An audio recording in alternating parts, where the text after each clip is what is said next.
Hello everyone, this is Dr. Dark, final year MBBS student in Igmc Shimla. So in this video, I'm going to answer the queries you have asked us in our community post. And before starting the video, there is a good news for NEET aspirants. We have planned a giveaway of previous year question papers, NEET solved question papers, mind maps and mnemonic charts. And to participate in the giveaway, watch this video till end because we have mentioned the steps of giveaway in the end. इस video में मैं जितने भी answers दूंगा वो मेरा perspective है, हो सकता है कि किसी और के लिए कुछ और भी हो सकता है, और जितना भी मैंने डेटा लिया है वो सारा आईजीएमसी की ऑफिशियल वेबसाइट से लिया है। आप वैसे सारे आंसर्स वहां से देख सकते थे, मोस्ट ऑफ द आंसर्स, लेकिन आप लोग बार बार कमेंट में सेम ही क्वेश्चन रिपीट करते थे, तो इसलिए मैंने सोचा कि मैं इस पर वीडियो ही बना देता हूँ। सबसे पहले शुरू करते हैं number of seats in IGMC से। आईजीएमसी में टोटल 120 सीट्स हैं, जिन्हें ब्रॉडली डिवाइड कर दिया है all India quota seats, that is 15% of total seats, and rest of the 85% are for the state quota students. उस हिसाब से ऑल इंडिया के लिए 18 सीट्स हैं और बाकी 102 सीट्स फॉर स्टेट कोटा। तो अब बात कर लेते हैं आईजीएमसी की फीस स्ट्रक्चर के बारे में। तो जो आईजीएमसी का फीस स्ट्रक्चर है वो कुछ ऐसे है कि फर्स्ट ईयर में जो है आपको कॉलेज की फीस 60,000 देनी होती है, वहीं आपको हॉस्टल की फीस 24,200 देनी होती है। तो फर्स्ट ईयर में अराउंड 84,000 के अराउंड फीस बन जाती है कॉलेज और हॉस्टल की इंक्लूड करके। ठीक है, इसमें हॉस्टल में जो फीस है वो आपकी मेस का बिल नहीं है, बस आपको मेस का बिल अलग से देना होता है, जितना आप खाना खाते हैं उसके अकॉर्डिंग होता है। इसमें बॉयज हॉस्टल में आप जितनी थाली या जितना खाना खाएंगे उसके अकॉर्डिंग आपका बिल ऐड होता रहेगा। गर्ल्स हॉस्टल में आपको कुछ एक मिनिमम अमाउंट 800 का पर मंथ पे करना होता है, उसके बाद आप जितना भी ऊपर खाते हो उसके उतना आपको पे करना पड़ता है, बट मिनिमम अमाउंट आपको 800 पे करना पड़ता है। भाई वो बॉयज हॉस्टल में ऐसा कुछ नहीं है, आप जितनी बार खाएंगे उतना ही आपका पैसे ऐड होंगे। बाकी इसके बाद second year, third year, fourth year and fifth year की जो कॉलेज की फीस है वो आपको 50,000 पर ईयर देनी होगी, और हॉस्टल के लिए सिर्फ फाइनल ईयर तक आपको फीस देनी होती है। उसके बाद आपको हॉस्टल में फ्री अकोमोडेशन मिलती है इंटर्नशिप के टाइम पर। तो अगर आप ओवरऑल फीस की बात करें कि आपको कितना पे करना पड़ेगा पूरे एमबीबीएस के टाइम पर, तो कॉलेज ट्यूशन फीस जो वो बनती है 2,60,000 के अराउंड टोटल एमबीबीएस की फीस, और अगर हॉस्टल फीस देखें तो वो बनती है अराउंड 1,05,000। अगर इन दोनों को मिला दें तो ये बनता है 3,65,000 total fees of full course of MBBS in IGMC Shimla. लेकिन ध्यान रहे, इसमें मेस की फी एक्सक्लूड कर दी है, क्योंकि वो आप पर डिपेंड करता है कि आप कितना खाते हैं, उसके अकॉर्डिंग बिल आएगा। बॉयज हॉस्टल में कुछ लोग ऐसे हैं जो बाहर ही खाते हैं तो उनका बिल 0 भी आता है, कुछ ऐसे हैं जिनका 1000 आता है, कोई 5,000 तक भी पहुंच जाता है। तो ये आप पर डिपेंड करता है पूरा कि आप मेस का बिल कितना बनाते हैं। आईजीएमसी में अभी तक कोई एमबीबीएस स्टूडेंट्स के लिए बॉन्ड नहीं डिसाइड हुआ है, ना आपको कोई रूरल सर्विसेज देनी होती है आफ्टर एमबीबीएस। आप बिल्कुल फ्री हैं, जो आपको करना है, आपने अगर ड्रॉप लेना है आप ड्रॉप ले सकते हैं। आपने अगर आपकी जॉब लग जाती है, जो बहुत मुश्किल हो चुका है अभी, तो आप जॉब कर सकते हैं। आईजीएमसी में एमबीबीएस करने के बाद जो आपने करना है वो आपके ऊपर है, आप कुछ भी कर सकते हैं, आप फ्री हैं, आपको यहाँ की गवर्नमेंट नहीं रोक रही है।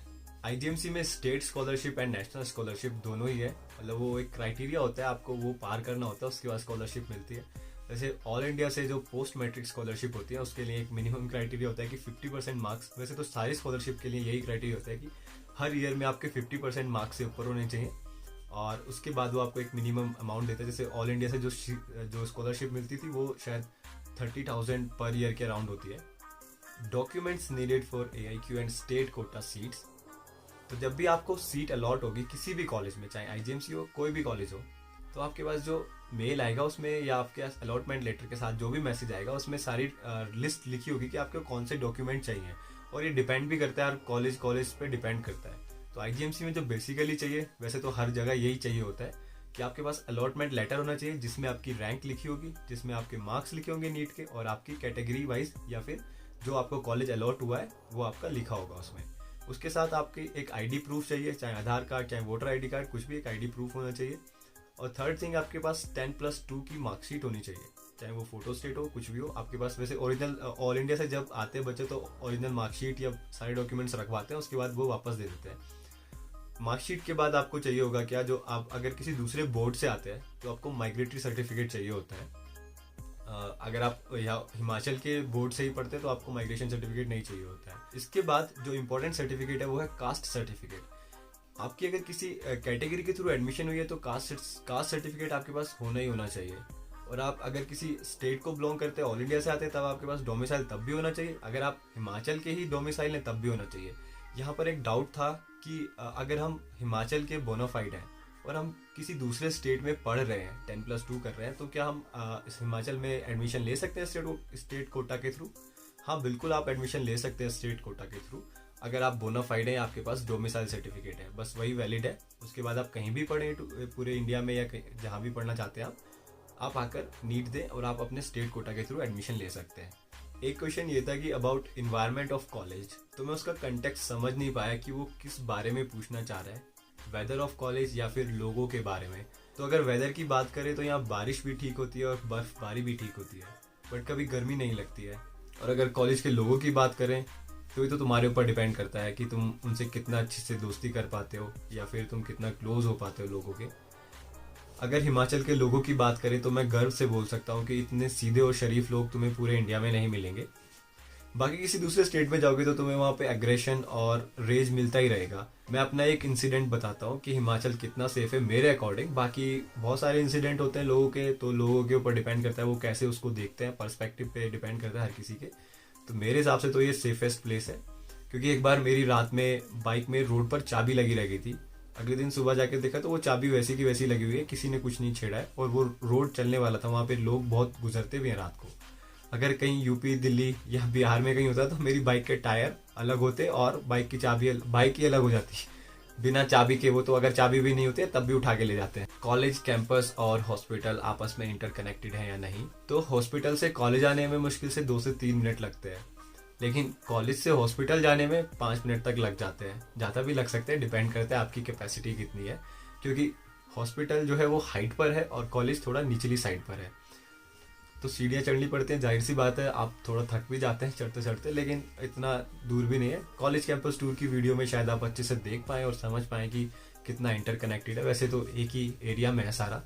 तो बात करते हैं आपके सबसे इम्पोर्टेंट क्वेश्चन की, क्या आईजीएमसी की कट ऑफ कितनी है?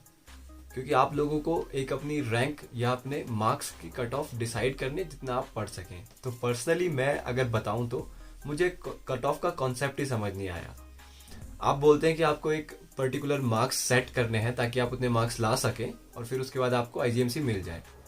तो अगर आप इस अप्रोच से चलेंगे तो आपको शायद मुश्किल से ही कोई कॉलेज मिले, हो सकता है कि मिल जाए, लेकिन ये अप्रोच ही गलत है।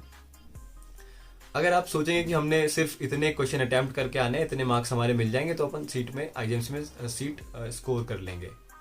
अगर देखें तो 2016 में जब मैंने एग्जाम दिया था तो मेरे 555 मार्क्स बने थे आउट ऑफ 720, और उसके अकॉर्डिंग मेरी ऑल इंडिया कोटा की जो रैंक बनी थी वो 1366 रैंक बनी थी। अगर वही डेटा अगर हम 2019 में देखें तो अराउंड 550 मार्क्स पर 27,000, can you believe 27,000, drastic change. 1300 से सीधा 27,000 रैंक बनी। मतलब 2016 में उतने ही मार्क्स पर अगर आपको 1300-1500 तक रैंक मिल जाती थी, लेकिन 2019 में आपको 24,000 रैंक मिल रही है उसी मार्क्स में। तो अपने दिमाग से ये बात तो निकाल ही दो कि आप इतने मार्क्स स्कोर करोगे तो आपको डेफिनेटली कॉलेज मिल जाए। हो सकता है कि जो कट ऑफ है वो बहुत इंक्रीज हो जाए आगे, क्योंकि अब पता ही नहीं चल रहा है 720 मार्क्स आ जाते हैं यार। और थ्रोट कॉम्पिटिशन में मतलब तुम्हें मार्क्स तो तुम्हें पूरा ऊपर रखना पड़ेगा। रैंक के बारे में सोचो कि अब तुम्हें रैंक कैसे कर रही है। तो कंपटीशन में सारे उतरे हुए हैं, ऑलमोस्ट 15 लाख के अराउंड हर बार स्टूडेंट्स एग्जाम देते हैं। अब उनमें से तुम कैसे वो सीट हासिल करोगे वो डिपेंड करता है कि तुम उनसे अलग क्या कर रहे हो। तो ऑल इंडिया की अगर 2020 की कट ऑफ की बात करें तो अराउंड 1400 के अराउंड रैंक ओपनिंग रैंक थी और 3000 के अराउंड क्लोजिंग रैंक थी।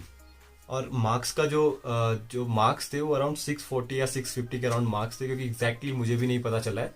मैंने बहुत सर्च कर लिया इंटरनेट पे और बच्चों से पूछा, वो उन्होंने इतने डेटा दिया नहीं है। ऑल इंडिया सीट का इतना अच्छा डेटा नहीं है मेरे पास।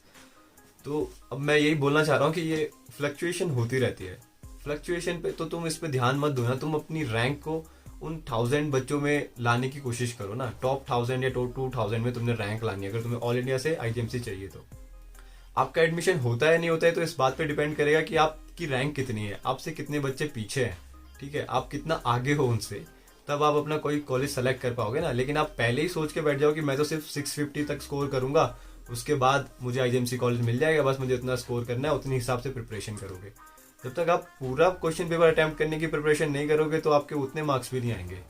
तो वो ये ना, अपना टारगेट थोड़ा हाई रखो और उसके हिसाब से चलते रहो। स्कोर पूरा करने की कोशिश करो कि तुम्हें खुद चूज करने के लिए मिले कॉलेज। तो ये कट ऑफ वाला भी थोड़ा टाइम के लिए निकाल दो जब तक पेपर नहीं देते हो।